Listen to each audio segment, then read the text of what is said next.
явж байгаа тийм. За өнөөдөр та бүхэнд маш хэрэгтэй нэг зүйл хэлэх гэж байна. Та бүхэн бас мэдээд аваасаа гэж үнэхээр хүсэж байна. Энэ бол одоо woke culture гэж юу вэ? Энэ талаар дэлгэрүүлж ярина. За энэ woke culture гэдэг нь бол сүүлийн жилүүд дэлхийд дахин төгөж өргөн тархас тийм соёлын үзэгдлүүд нийгмийн шударгаас эрх тэгш одоо хүний эрх нийгмийн болон улс төрийн асуудлууд мэдрэмжтэй идэвхтэй хандлага гарахыг илэрхийлдэг юм хэллэг байгаа. Одоо энэ хүү соёлын үндсэн зорилго нь бол нийгэмд хамааралтай асуудлыг хяналттай хандаж одоо юу гэдэг хүн бүрийн эрхийг хамгаалах явдал юм гэдэг. Гэхдээ woke culture нь магтаал хүлээж бас эсэргүүцэлтэд тулгарч байгаа гэдэг. Энэ одоо олон нийтийн дунд томоохон маргаан үсгэж байгаа. За энэ талаар одоо Монголд бол нэг их ярьж байгаагүй ч ер нь Америкт бол барууны орнууд бол аюул төвөөмөл ойлголттой болсон. Хүн болгол одоо би woke хүн гэдгээр их онгирдог тийм үзэгдэлч бас гараад байгаа. За одоо энийг бол яг та бүхэн яг дэлгэрүүлж сонсох юм бол би өөрөө мэдлгүй юм болцсон юм байна гэдгийг бас ойлгох байхаа. Woke culture гэдэг нь одоо шударгаас тэгш эрхийг дэмжих зорилгоор үүссэн хөдөлгөөн болж сүүлийн жилүүд заримдаа тийм хит туйшралтай хандах одоо нэгсэндээ нийгэм цөрөг нөлөө үзүүлэх асуудлыг дагуулж байгаа юм л да. За тэгээд энэхүү эсрэг байр суурь нь одоо woke culture-ыг нэрийн доор явагдаж байгаа үйл ажиллагаа, бодлого, нийгмийн хандлага олон нийтэд хэтэрхий их тийм туйширсан үзэл бодлыг хязгаарлалт нөрөж байна гэж одоо шүүмжлэл байгаа юм л да. За жишээ авъя. Олон нийтийн дунд гарсан нэгэн жишээ нь одоо заримдаа нэг үгийг буруу сонгож хэлэх эсвэл тухайн хүний бод санааг илэрхийлээд хит эмзэг хандж одоо тэднийг юм юу гэдэг нэгсэндээ cancel culture-ing хохирогч болгодог явдал хамгийн их төвөмөл байгаа маа. Ингээр таагүй ойлгож байгаа. Энэ одоо нийгэм тийм айдас юу гэдэг үзэл бодлын дарамт үсгэж хүмүүсийг чөлөөтэй ярилцах боломж хязгаарлагддаг гэсэн. Cancel culture-ийн хит хэрэглээ нь бол одоо woke culture-ийн нэг хэсэг болоод байгаа маа. Түүнийг одоо шүүмжлэгчд бол энэ явц хэтэрхий юм туушралт үүсэ гэж үздэг. Cancel culture нь бол олон нийтийн шүүмжлэл өртсөн хүмүүсийг нийгмийн амьдралаас бүр хасаж түрэн гаргах буюу устгах зорилготой байдаг. Энэ одоо тийм заримдаа бол тийм шудраг ус хандлах ч юм уу, хувь хүний нэр төр талдахыг эрсдэлтэй болж ирдэг. За жишээ авъя. Жүжигчин Кевин Харт бол 2019 оны Оскарын шагналын наадмын хөтлөхөөс бол татгалзах дүржсэн. Яасан гэхээр олон нийт түүнийг олон жилийн өмнө битсэн жиргээ болон твиттерийг ухаж гаргаж ирээд шүүмжлээд нийтийн одоо хараанд оруулаад cancel culture-ыг одоо хит туйширсан жишээ болгож байсан. Тэгээ олон нийт үзэл бодлын эрхчлөлийг хамгаалах эсвэл хүмүүст хоёр дахь боломж олох асуудлыг ерөөсөө одоо хөндөд байгаа юм байна. Энээс болоод шүү дээ. За одоо бүгдээрээ woke culture гэж юу вэ? Энийг дэлгэрүүлж хуцгаая. Woke гэдэг үг нь анх одоо 20 дугаар зууны ихэнх үеийн афро-америкчүүдийн дунд үүссэн бөгөөд тухайн үедээ энэ бол одоо нийгмийн шударгаасны төлөө тэмцэж одоо нийгмийн эрх мэдлийн динамикийг ойлгодог мэдрэмжтэй хүмүүсийг илэрхийлдэг байсан шүү. Тухайн үедээ.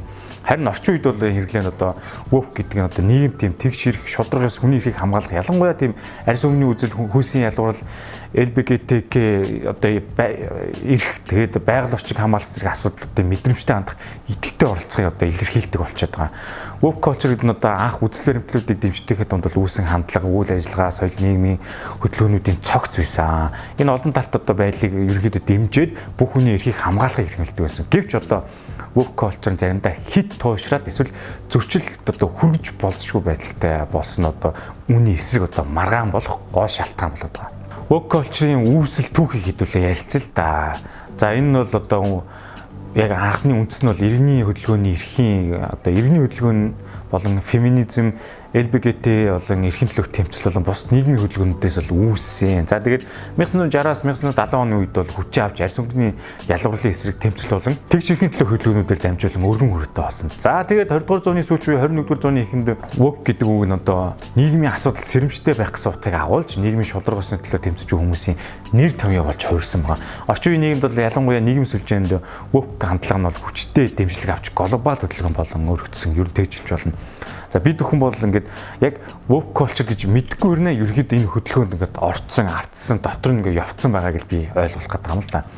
За энэ хүү одоо хөдөлгөөн чиглэлийн гол чиглэлүүд нь юу гэдэг вэ гэхээр одоо woke culture нь бол олон талт нийгмийн асуудалд анхаарлаа хандуулдаг байгаа. За үүнд бол одоо нэгт нь бол арьс өнгөний ялгуурлын эсрэг тэмцэл байна. Woke culture нь одоо арьс өнгөний үзлийн эсрэг идэвхтэй тэмцэж бүх хүний эрхийг хамгаалах чиглэлдэг байна. За бас Америк нэгдсэн улсын хар эсрэг эсрэг хүчирхийлэл ярилцлагыг эсэргүүцэх хөдөлгөөнүүд. За тэр дундаа та бүхэн сайн мэддэг Black Lives Matter зэрэг хөдөлгөөнүүд бол энэ соёлын чухал хэсэг болоод байгаа юм л да.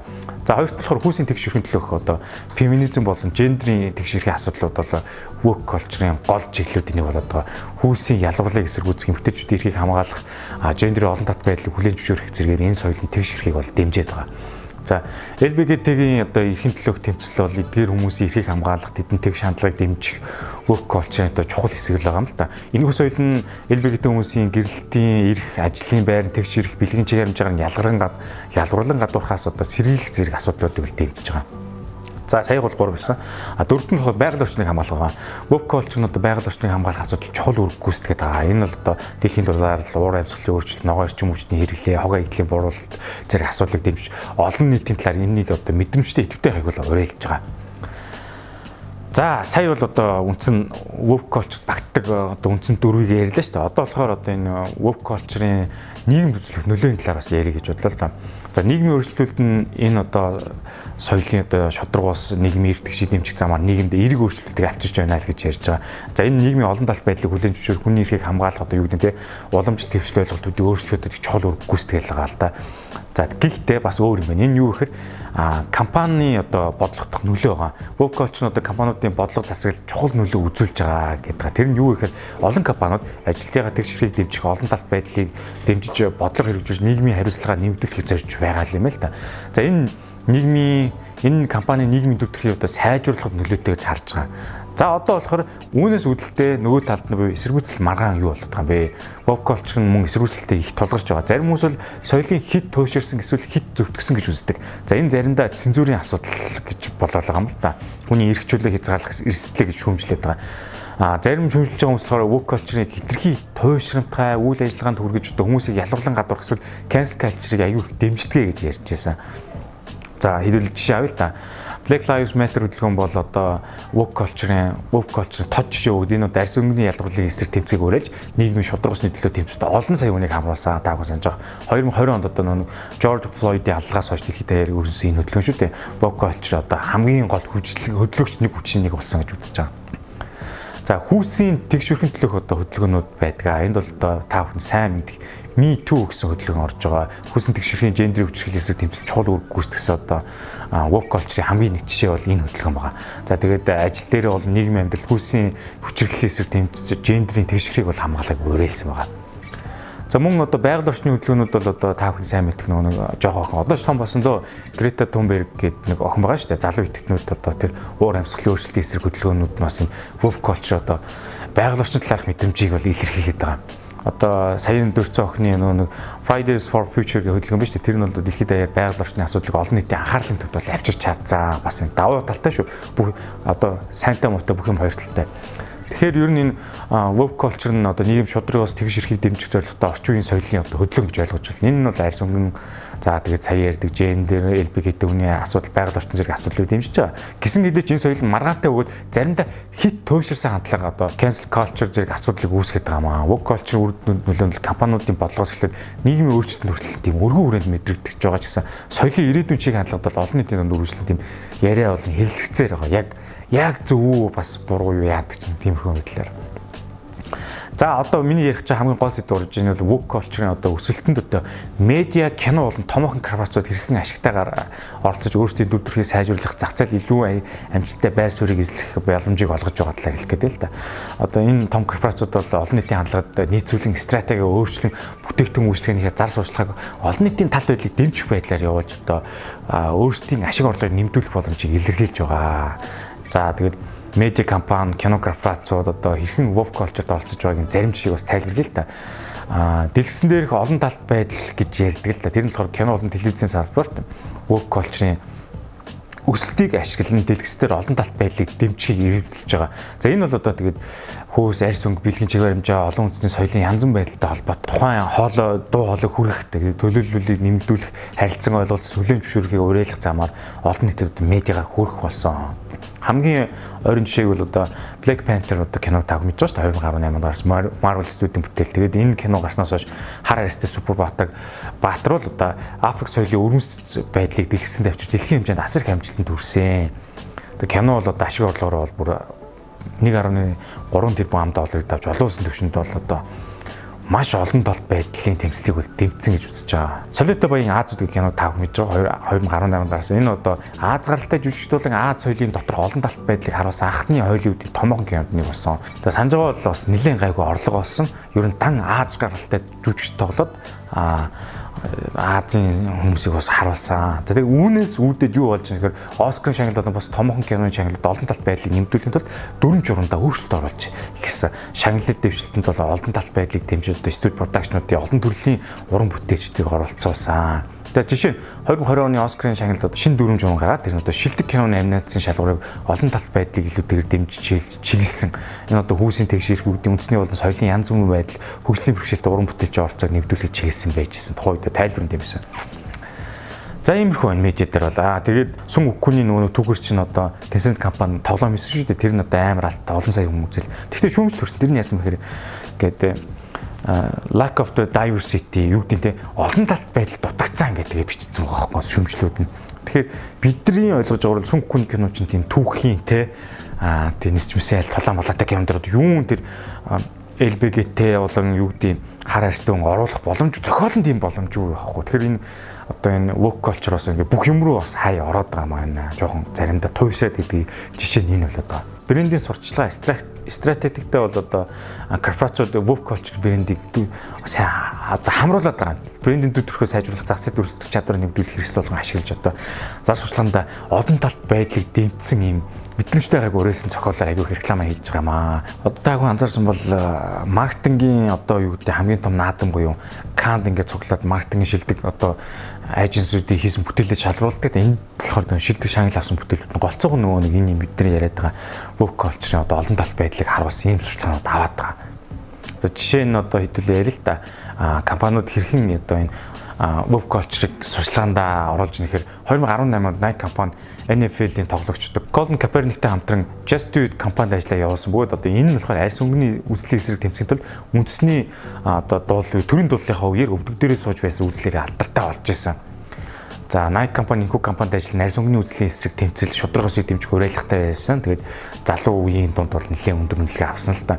Үүний үр дүнд бол одоо яг тухайд Nike хувьцааны үн өсөөд компани бол орлогоо нэмэгдүүлсэн баг. Тэгэхээр яг зарим тохиолдолд дотор нь байгаа хүмүүс бол үгүй энэ woke culture ч бүр арай тэндэд байгаа юм шүү гингүүтэй бас яг тэр өвдгөл сууж исэн үеэр заримдаа ингэ суухгүй босоогүй би энд чинь би ингээ өөр үнэхээр ингээ өнгөтэй харьцтай хар харьцтай хүн л дээ. Гэхдээ яг энд чинь нэгдмээргүй энэ утга байдал ингээ хязгаараад ав хэтрээ авчирс гэсэн тийм байдал гараад байгаа. За компани нийгмийн хариуцлага гэж байдаг те CRS тэгээд олон компаниуд нийгмийн хариуцлагаа дээшлүүлэхийн тулд woke culture-ийн үзэл баримтлалыг ашиглаж гисэн. Coca-Cola чинь ингээ Coca-Cola-ны унтцогтой бодолгингүүд доогуур нэм солонгын өнгөтэй юу гэдэг те LGBT тэмцэн тавьдаг ч юм уу те бодолгин дээр. Тэгэхээр энэ яг ингэж нөгөө нэг компаниуд яг одоо корпорат байдлаас харах юм ашиг орлуулалт нэмэгдүүлээд байгаа юм л та. Олон төслүүд хэрэгжүүлдэг. За жишээ авах бол Ben Jerry's гэдэг зарим нэг компани шүү дээ. Олон нийтийн тэгээ энэ одоо олон талт байдлыг оруулахад бол бүтээгдэхүүний зар сурталчилгааг одоо илүү сайн харуулах байдлаас Black Lives Matter төлөвлөгөөнийг дэмжиж одоо арьс өнгөний үзэл нийгмийн тэгш байдлыг эсрэг төвчд өөрсдөө оролцоог нэмэгдүүлж одоо сурчлага бас явуулж л байсан. За одоо бүгдээрээ ер нь woke culture-ыг өсгөхөд медиа кино томоохон корпорацууд хэрхэн ашиг олох хэрэгсэл болгоод зогсохгүй нийгэмд эерэг өөрчлөлт гаргахад чухал үүрэг гүйцэтгэж байгаа талаар бас ярилцъя л да. Би бас одоо аль талаас нь ярьж байгаа шүү. Муулаачгүй бас сайлаачгүй аль талаас нь баланс жарахыг хичээж байна. Тэгээд компаниуд олон талт байдал тэгшэрхийг дэмжих бодлогод нийгмийн хүлээлтийг хангах гад одоо ирээдүйн шудраг нээлттэй нийгмийг болгоход туслана л гэж одоо айгүй их тийм компани нөгөө уриалга лоозон дээр бичсэн байдаг. Гэсэн хэдий ч энэ одоо заримдаа хитрхи туушилт төрсэн байдаг. Одоо энийг болохоор одоо woke washing буюу одоо компани зүгээс зөвхөн ашиг олох зорилгоор нийгмийн асуудлыг эндээ холбож оруулдаг гэсэн тийм шүүмжлэл нэлээд дагуулдаг байна. Woke culture одоо медиа, кино компани, томоохон корпорац илүү олон талт байдлыг дэмжиж одоо зах зээлд байр суурийг бэхжүүлэх тэгээд тэдний үйл ажиллагааны тэрийг нь харсан хэрэглэгчд нь үнж байдлыгаа нэмэгдүүлж орлогоо өсгөж чиглэсэн байгаа л гэдэг юм л да. Ер нь бол бизнесийн ашиг олох зорилгоор энэ woke culture-ыг бол хэрэгсэл болгоод байгаа маа корпорацууд. Тиймэрхүү үзэл баримтлал нь сүүлийн үед аюух гарч ирсэн. За тэгээд нийгмийн хуваагдал байна. Энэ юу гэхээр woke culture-ийн туушрын заримдаа нийгмийн дотор тийм хуваагдал үүсгдэг байна гэж шүүмжлэгчд үзээд байгаа. Нийгмийн тодорхой бүлгүүдийн нэгтгэхийн оронд энэ хит эмзэглэл шүүмжлэн хүмүүсийг хувааж үйл судлалын зөрчилтөө үүсгэж байгаа. Тэгээд энэ явахтай нийт байдалд одоо нийгэмдээ тийм эв нэгдэл нь одоо байхгүй болгох хүргээд байгаа л гэж хараад байгаа юм л да. За жишээ гэх юм бол woke culture-ийн нөлөөгөөр одоо байгууллагад хүмүүсийн хооронд үүссэн зөрчилтөө нийгэм тийм нэлээд туушрсан хоёр юм хуваагдмал байдлыг үүсгэсэн гэж ярьдаг. За woke culture заримдаа хүмүүсийн үйлдэлийг хэтэрхий хурдан шүүмжиж тэднийг нийгмийн дарамтлалд оруулаад байгаа юм. Одоо юу ч болог хүртэл маш хурдан шүүмжээ те cancel culture-таар оруулаад ч юм уу те. Одоо энэ олон нийтийн дунд тийм айдас үсгээд хүмүүс өөрсдийн үйлдэл үг хэлээ одоо болгоомжлох шаардлага бол гараад байгаа маа. Хамгийн ойрын жишээ нэг бол тийм айгүй алдартай лаг селебрити хүмүүсийн бүр хуучны дээр үеийн бичлэг жиргэг нь ухаж тэдний одоо статусыг нь хорлон сүйдэх нийгмийн дунд одоо маш хурдан нэр хүндгөө болгох байдал бол нэлээд гараад байгаа. Тэгээд ер нь энэ нөгөө талаар бол тэр хүн ухаарч ойлгоод би буруу үйлдэл хийсэн гэд алдаагаа зогсох боломжийг нь бүр хаадаг юм сөрөг үр дагавар авчирч яах гэж байгаа юм л да. За түрүү би дээр хэлсэн те бизнесийн байгууллагууд одоо нэг woke culture-ыг энэ woke washing болгож одоо хуурамч нийгмийн хариуцлага болгоод байгаа энэ гэд хүмүүс яриад байгаа шүү дээ. Энэ одоо компаниудын зүгээс бол одоо яг энэ сайн олон талт зөв байдлыг харуулж байгаа төр төрхийг гаргаж байгаа боловч нөгөө талаараа woke washing хэмээн нэрлэгддэг одоо компани үйлүүд нь тийм цаанаа зүгээр дандаа ашиг олох байдалтай л байгаад гэдэг байгаа. Яг бодит байдал дээр бол олон талт байдлыг нэг дэмждэг зүгээр л нийтэд гоё харагдах юм хэрэгсэл болгоод ашиглацсан л гэж яриад байгаа. За woke culture-ийн шүүмжлэх одоо эсрэг талаас нь шүүмжилж байгаа хүмүүс бол энэ соёлын заримдаа тийм уламжлалт үнд зүйлс нийгмийн бүт соёлын өвийг үүсгэж хүргэдэг гэж яриад байгаа. Одоо тэдний үзэж байгаа болохоор нийгмийн үнд зүйлсийг дөрөөтүүлээ соёлын нэгдмэл байдлыг л байхгүй болгоод байгаа юм байна л та. Жишээг бол зарим түүхэн одоо соёлын дурсгалт зүйлсүүдийг устгах, арилгах тийм юм байд юм билээ. Одоо юу гэдэг янз бүрийн орсуудын хөшөөг унах манахыг бол хэлээгүй шүү. Зүгээр өөр байдлаар нийлж байгаа шүү. Нэг хэсэг одоо Twitter дээр та бүхэн санаж байвал Чингис хааны cancel culture хийгээд бүр амар хүчээ авсан шүү дээ нэлээд дээр. Тэгээ энэ яасан хэрэг нэг дээр үед нэг мангар олон хүнийг алж хүчрхийлж ирсэн гэдэг ч юм уу. Тэрнгээр нь cancel culture хийнгээ явуулчих жоох шиг тий. Тэгэхээр энэ нэг юм хуучин юм сүхэх талаас нь л би яриад байна л да. За тэгээ woke culture нь одоо хитрхи тууширсан хандлага байсаар байх юм бол одоо нийгмийн дунд одоо урт хугацаанд ийм тогтворгүй байдал үүсгэл гэж үзээд байгаа. Тууширсан. Одоо энэ woke culture талаар та бүхэндээ яриад байгаа нь юм ингээд байр суйтай наантай цаантай хандаасаа л гэж үсээд байгаа. Хит их одоо тууширх нь одоо сүргүр дагавар үзүүлнэ урт хугацаанд. Тэгээ үзэл бодлын эрчүүлэлний хязгаарлалт үеийн cancel culture нийгмийн хэрэглээний хуваагдлыг үүсгэдэг юм аа. Бас тэг компаниудын хуурамч одоо энэ woke culture бас ороод байж болохгүй шүү гэдгийг ойлгох чаа. Тэгээ энэ байдлаараа энэ хэлж байгаа үгнүүдээр бол зарим зүйлийг бол зөвтгсөн асуудал юусоо биш. Тэгэхээр бүгдээ зүгээр яг ингээд цензуртай нэг юм дагаж туушрахгүй яа гэсэн ойлголтыг л өгөх гээд энэ woke culture гэж юу гэдэг талаараа одоо та бүхэнд ярьж хүндсэн байгаа шүү. Ингээд тэгээ бид нар өөрсдөө ч мэдэхгүй энэ woke culture-ийн хүрээнд орцсон явж байгаа зарим нь үнэхээр хэрэгтэй байгаа тий яалч байгаа. Гэтэ хэд туушрал буруу дэше хазаагаад байгаа юм биш үү гэдгийг та бүхэнд одоо ойлгох зорилгоор хүү гэж хэлээ. Баярлалаа.